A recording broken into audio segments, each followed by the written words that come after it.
우리 사도행전 2장 14절부터 21절 말씀까지 다 함께 합독합니다.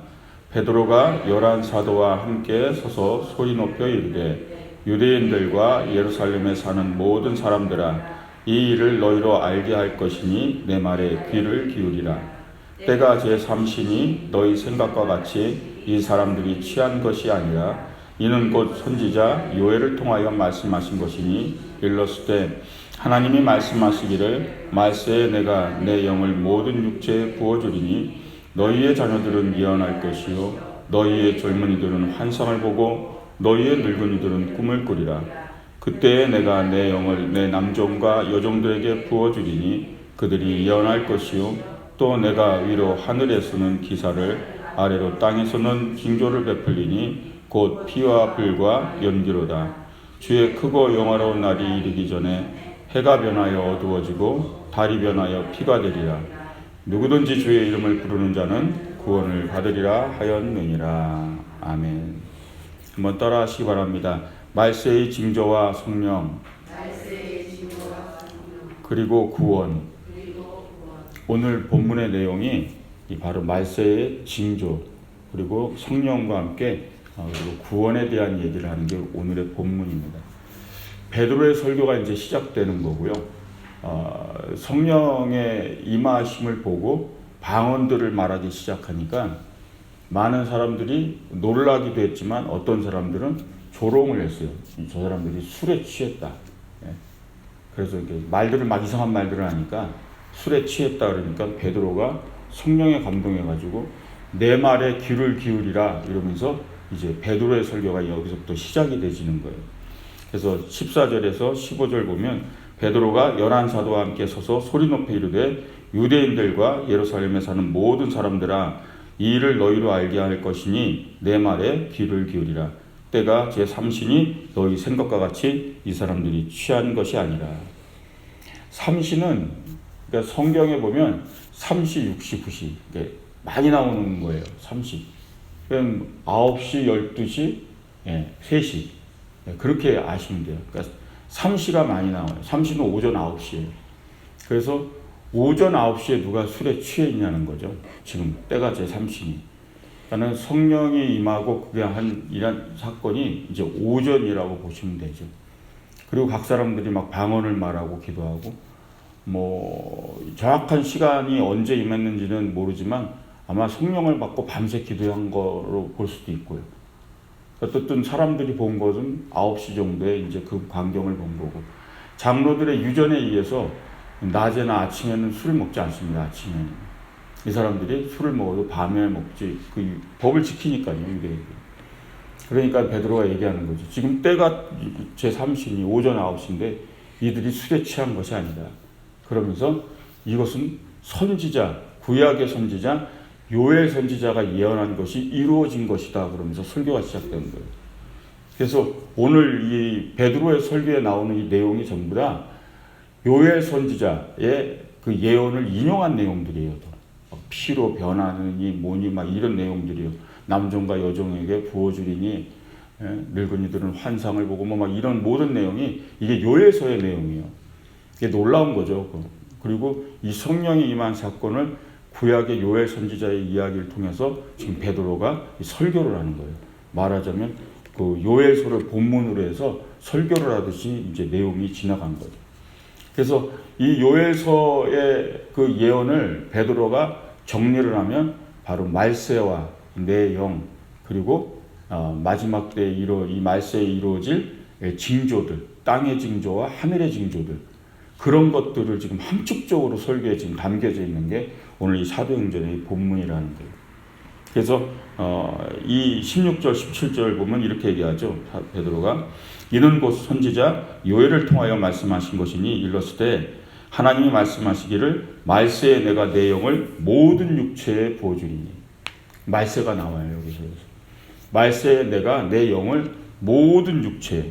그래서 여기서 중요한 게 바로 말세하고 내 영이에요. 결국 말세라는 것이 뭐냐? 결국 우리는 말세다 얘기하잖아요.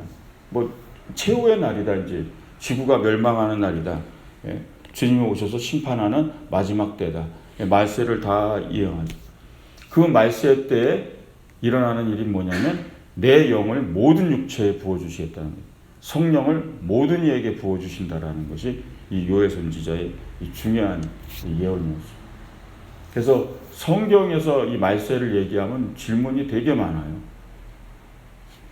베드로가 이때도 말세라 그런 거잖아요. 그죠? 말세에 모든 육체에 성령을 부어주리니 그러고 베드로에게 지금 성령이 임한 거잖아요. 지금 120문도들에게 성령이 임한 거잖아요. 그럼 말세잖아요. 그죠? 그런데 세상은 안 망하고 지금까지 왔다. 그거 많이 물어요. 그죠? 그리고 계속 말세라 그러는데 말세는 아닌데요. 성경에서 얘기하는 말세를 이해하시는 건 바로 이 오순절로부터 주님의 재림까지를 다 말세로 이해하시면 그게 맞습니다. 그게 성경이 가르치는 말세예요. 그러니까 우리는 말세를 지금 어느 하나의 이 뉴스에서나 이 뭐 천재지변이나 일어나는 현상을 보고 지금이 말세다가 아니라 이미 베드로가 이 주님이 죽으시고 부활하고 승천하신 다음에 주님 오시는 이들의 신앙 자체가 말세적 신앙이었어요. 예, 그래서 이때 오순절로부터 계속 이들에게는 말세인 거죠. 예, 그리고 말세에 내 영을 부어주리라. 그때로부터 지금까지 계속 성령이 임한 거고 주님이 오실 때까지 재림에서 오실 때까지 계속 성령이 우리에게 임한다는 걸 믿으시기 바랍니다. 이게 요엘 선지자의 예언을 함축적으로 지금 베드로가 하고 있는 거예요. 내용은 하나님이신 성령을 얘기하는 거죠. 중요한 건 이걸 뭐요? 모든 사람에게 선별된 것이 아니라는 거예요. 모든 사람에게 성령을 하나님의 선물로서 부어주실 것이다. 그래서 성령 강림은 계속 되어 오는 거예요. 그래서 여러분들이 이런 말세에 대한 그런 의식을 가질 때 성경에서 가르치는 말세는 오순절 바로 이 성령 강림부터 시작해서 주님의 재림 때까지가 다 말세의 기간으로 보시면 되는 거예요. 그러니까 이런 지식이 없으니까 이렇게 신천지라든가 이단들이 이런 걸 얘기를 하면 속는 거예요. 그래가지고 지금이 막 말세니까 이미 계속 말세예요. 예. 되어지는 주림에까지 그런 말세적 시각을 가지고 우리가 살아야 되는 거죠. 그러니까 오늘을 사는 우리도 말세적인 시각을 가지고 사는 게 맞는 거고요. 이들도 그렇게 사는 거예요. 주님이 곧 오시리라 믿었고, 예. 그래서 주의 복음이 그렇게 전해진 거죠. 그러면서 이 요엘서의 이야기들을 베드로가 이어가는데 약간 말세의 이제 징조들을 얘기하는 거죠.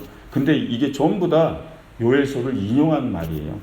17절 18절 보면 너희 자녀들은 예언할 것이요 너희 젊은이들은 환상을 보고 너희 늙은이들은 꿈을 꾸리라. 그때 내가 내 영을 내 남종과 여종에게 부어주리니 그들이 예언할 것이요. 그래서 성령을 모든 이에게 부어주는데 그 성령을 받은 사람들에게 나타나는 게 뭐냐면 자녀들은 예언할 것이에요. 예. 여기서 말하는 예언은 하나님의 계시를 선포한다라는 뜻이에요. 그래서 제가 얘기했죠. 예언 그러면 막 무당처럼 미래를 얘기하고 집을 사라, 땅을 사라 지금 막 이러면서 막 정신없는 것들이에요. 완전 정신없는 소리예요. 예언이라는 것은 하나님의 계시를 선포하는 거예요. 그러니까 너의 자녀들이 예언할 것이요, 그럼 너의 자녀들이 점을 칠 것이요, 뭐 그런 게 아니잖아요. 네? 무슨 얘기냐면 하나님의 말씀을 선포하는 사명자들이 나타나기 시작한다는 뜻이에요. 이게. 그래서 말세에 내 영을 모든 이에게 부어주면 그 영을 받은 사람들 중에 뭐죠? 예, 하나님의 계시를 선포하고 하나님의 말씀을 선포하는 사명자들이 막 나타난다라는 거예요. 그 다음에 여기 보면 젊은이들이 환상을 보고 늙은이들이 꿈을 꾸리라. 그러면 사람들이 이것도 약간 이상해요. 젊은이들이 환상을 보고 늙은이들이 무슨 이제 다 늙었는데 꿈을 꾸냐 막 이러죠. 이 환상과 꿈이 뭐냐면 우리가 생각하는 막 개인적인 비전, 그죠? 내 미래를 위한 비전, 꿈 그런 게 아니에요. 이거는 구원에 대한 소망이라는 걸 믿으시기 바랍니다. 하나님의 성령이 임했는데 개인적으로 내가 뭐 먹고 잘 살고 막 이런 비전이 임하고 막 이게 아니라는 거예요. 내 영을 말세에 성령이 임하니까 그 성령을 받은 사람들은 예언할 것이요 하나님의 계시의 말씀을 선포하는 사명자들이 나오기 시작하고 구원의 소망을 갖기 시작해갖고 뭐죠? 다 복음을 전하는 사람들이 된다는 얘기예요. 복음에 대한 것을 얘기하는 거예요. 복음에 대한 비전을. 그래서 이 말씀을 얘기하는 거예요. 결국은 복음 증거라는 그 한 단어로 이 성경이 해석이 다 되어지는 거죠.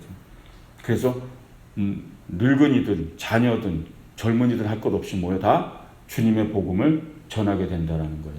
아멘. 믿으시기 바랍니다. 성경을 정확하게 해석할 수 있어야 돼요.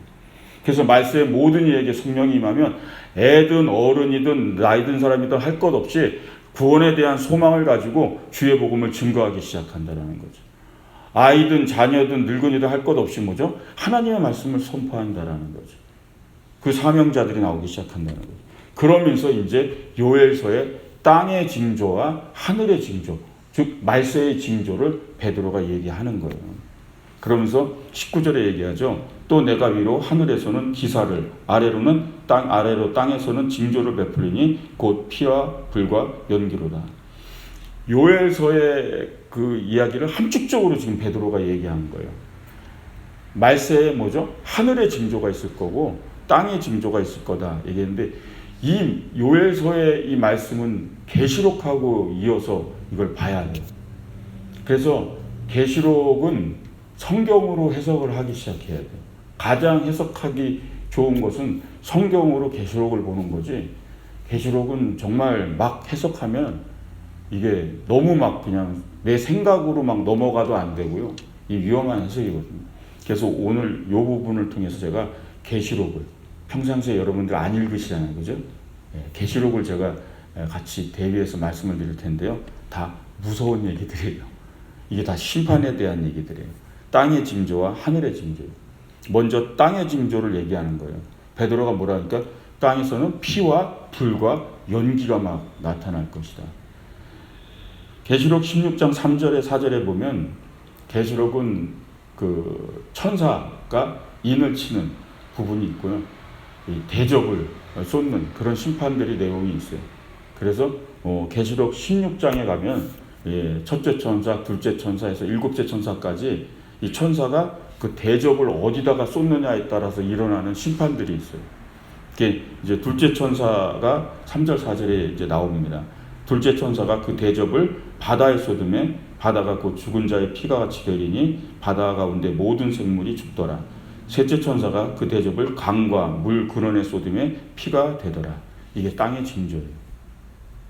요엘 선지자가 얘기한 땅의 징조가 뭐냐면 계시록의 말씀을 보고 우리가 이해하는 게 천사들의 이제 심판이에요. 둘째 천사가 바다에다가 대접을 쏟으니까 바다가 다 뭐죠? 피가 돼버렸다라는 거예요. 그래서 그 생물이 다 죽었다는 얘기예요. 셋째 천사가 강과 물의 근원에다가 뿌리니까 강도 다 피가 되고 모든 생물이 죽었다라 이거예요. 그게 요엘 선지자가 얘기하는 땅에서의 모든 곧 피와 불과 연기니라. 그 표현을 한 거예요. 그리고 이 심판을 받는 이유까지 계시록에는 기록되어 있어요. 그게 16장 6절이에요. 그들이 성도들과 선지자들의 피를 흘렸으므로 그들에게 피를 마시게 하신 것이 합당하다이다 하나이다. 마실 물이 없는 거죠. 바다도 물도 다 피가 됐어요. 근데 이 심판을 받는 이유가 성도들과 선지자들, 하나님의 종들을 핍박한 그들의 피를 흘린 죄에 대한 대가라는 거죠. 그러면서 계시록은 심판에 대한 얘기예요. 땅의 징조가 이렇게 일어난다라는 거예요. 계시록의 이야기와 함께 이 요엘서의 이야기가 베드로의 설교에 이게 이어지고 있는 거예요. 그 다음에 하늘의 징조를 얘기하죠. 20절에 베드로가 사도행전 20절에 얘기합니다. 주의 크고 영화로운 날이 이르기 전에 해가 변하여 어두워지고 달이 변하여 피가 됩니다. 이젠 하늘이에요. 해가 변하여 어두워지고 달이 변하여 피가 됩니다. 굉장히 무서운 얘기죠. 하늘의 징조가요. 요엘서 2장 31절에 쭉 가면 요엘도 이 얘기를 하고 있어요. 해가 어두워지고 달이 핏빛같이 변하여지리라. 요엘서에 기록되어 있어요. 역시 계시록 말씀을 가지고 봐야 돼요. 이 요엘의 예언은 계시록 6장에서도 상세히 볼 수 있어요. 계시록 6장은 뭐냐면 16장 부분 쪽은 대접에 대한 얘기로 심판이 나오고요. 6장의 부분은요. 인이요. 인. 신천지가 하도 이걸 많이 해갖고 인마진자만 해가지고인데 있어요.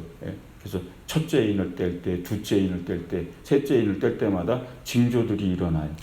그리고 이 하늘의 징조는 뭐냐면 여섯째 인을 뗄 때 나타나는 일들로 기록되어 있어요. 계시록 6장 12절 14절 보면 내가 보니 여섯째 인을 떼실 때 큰 지진이 나며 해가 검은 털로 짠 상복같이 검어지고 달은 온통 피같이 되며 하늘의 별들이 무화과 나무가 대풍에 흔들려 설익은 열매가 떨어지는 것 같이 땅에 떨어지며 하늘은 두루마리가 말리는 것 같이 떠나가고 각 산과 섬이 제자리에서 옮겨지며. 이거 엄청난 지금 무서운 얘기죠. 네. 해가 검어지고 달이 핏빛이 되고 별들이 무화과 막 열매 떨어지듯이 별들이 떨어진다는 거예요. 하늘에서. 하늘이 무너지고. 그리고 하늘이 두루마라 없어지듯이 하늘이 사라졌다 이렇게 표현합니다. 두루마리가 말리는 것처럼. 이때 이 사람들은 두루마리 썼잖아요. 그러니까 표현을 그걸로 한 거예요. 양탄자를 두루마라 버리듯 하늘이 말려서 사라지더라. 그리고 산과 섬들이 다 막 옮겨지더라. 엄청난 이런 것들을 이제 요한이 본 거죠. 밤모습에서. 계시록을 쓸 때. 이게 요엘 선지자 얘기하고 지금 똑같은 거죠. 해가 검어지고 달이 피같이 되리라. 계시록에 이게 상세히 다 나와 있어요. 이게 이제 재림의 날에, 최후의 날에 이게 이 말 징조들을 얘기하고 있는 거예요. 그래서 계시록 6장과 16장에 이 이야기들은 계속 같이 나와지고 있어요. 16장에도 있어요, 이 말씀이. 그 16장에는 제가 대접 심판으로 나온다 그랬죠. 8절과 9절에 보면 아까 셋째 천사까지 했잖아요. 넷째 천사가 그 대접을 해 쏟음에 해가 권세를 받아 불로 사람을 태우니 사람들이 크게 태움에 태워진지라. 이 재앙들을 행하는 권세를 가진 하나님의 이름을 비방하며 또 회개하지 아니하고 주께 영광 돌리지 아니하더라. 넷째 천사가 대접을 해에다 쏟아버리니까 해가 그 뜨거움으로 그 불이 그래서 사람들이 다 타서 죽더란 얘기예요. 그리고 이 재앙을 받는 심판을 받는 이유는 하나님의 이름을 비방한 자, 주께 영광을 돌리지 않은 자, 회개하지 않은 자들에게 임한더라 이 얘기. 계시록은 다 이렇게 내용들이 이렇게 돼 있어요. 그래서 그냥 계시록은 그냥 성경으로만 해석하는 게 제일 나아요. 더 막 많은 상상을 인간이 하게 되면 엇나갈 수 있어서. 그래서 이 베드로의 요엘의 그 선지자의 설교의 마지막 하늘의 징조, 이 땅의 징조들을 설명하면서 베드로가 지금 이 성령이 왜 임했는가를 지금 설교하고 있는 거예요. 그냥 결국 궁금하잖아요. 마지막 일곱째 천사가 하면 어떻게 되는지 제가 읽어드릴게요. 끝이에요. 그 대접을 공중에다가 뿌려버립니다. 계시록 16장 17에서 20절이요. 일곱째 천사가 그 대접을 공중에 쏟음에 큰 음성이 성전에서 보좌로부터 나서 이르되 되었다 하시니 번개와 음성과 우레소리가 있고 또 큰 지진이 있어 얼마나 큰 사람이 이 땅에 큰 지진이 땅에 있어 온 이래로 이 같은 지진이 없었더라. 큰 성이 세 갈래로 갈라지며 만국의 성들도 무너지니 큰 성 바벨론이 하나님 앞에 기억하신 바 되어 그 맹렬한 진노의 포도주 잔을 받으며 각 섬도 없어지고 산악도 간데 없더라. 섬과 산이 다 사라지더라 지진으로. 그러니까 마지막 일곱 대접을 공중에 뿌리니까 땅과 모든 게 다 지진으로 다 사라지더라. 이게 마지막 이제 그 대접 심판의 모습이에요. 끝에. 결국 베드로는 무엇을 말하고 싶었던 거냐면요.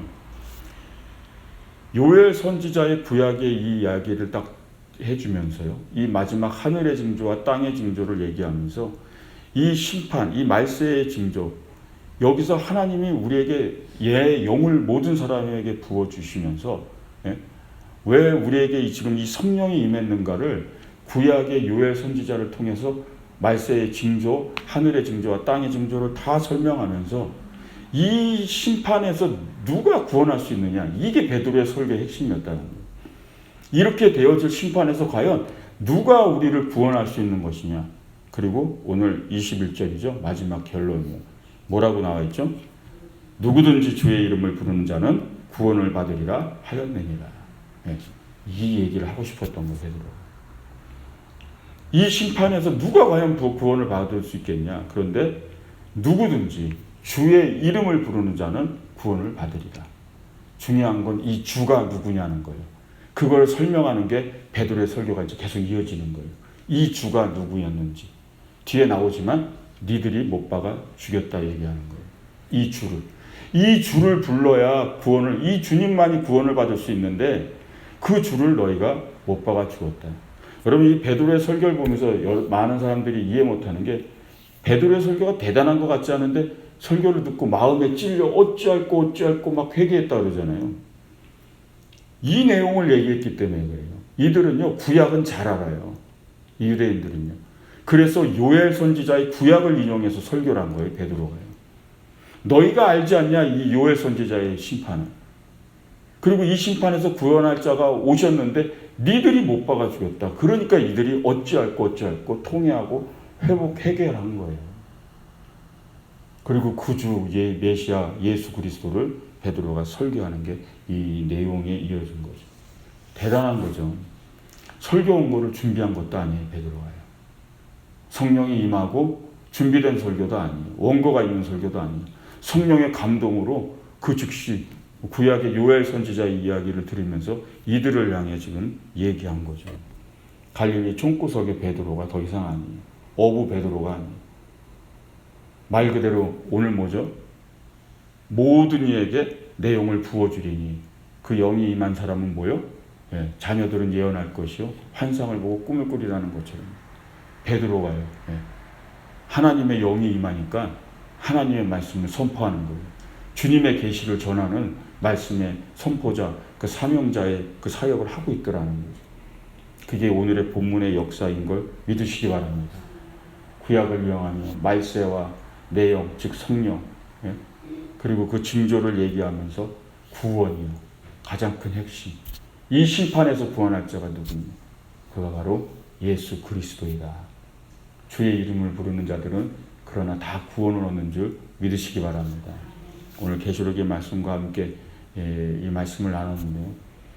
결국 우리가 이 땅 가운데 살아가지만 환경은 어렵고 힘들 수 있어요. 불안과 두려움이라는 게 있고 말세의 징조일 수도 있죠. 이런 바이러스나 이런 것들이요. 그러나 누구든지 주의 이름을 부르는 자는 구원을 얻는 줄 믿으시기 바랍니다. 그걸 마음에 새기시는 거예요. 그걸 기도하며 하나님의 은혜, 구원의 은혜를 생각하며 믿음으로 사시길 주의 이름으로 축원드립니다. 기도하겠습니다.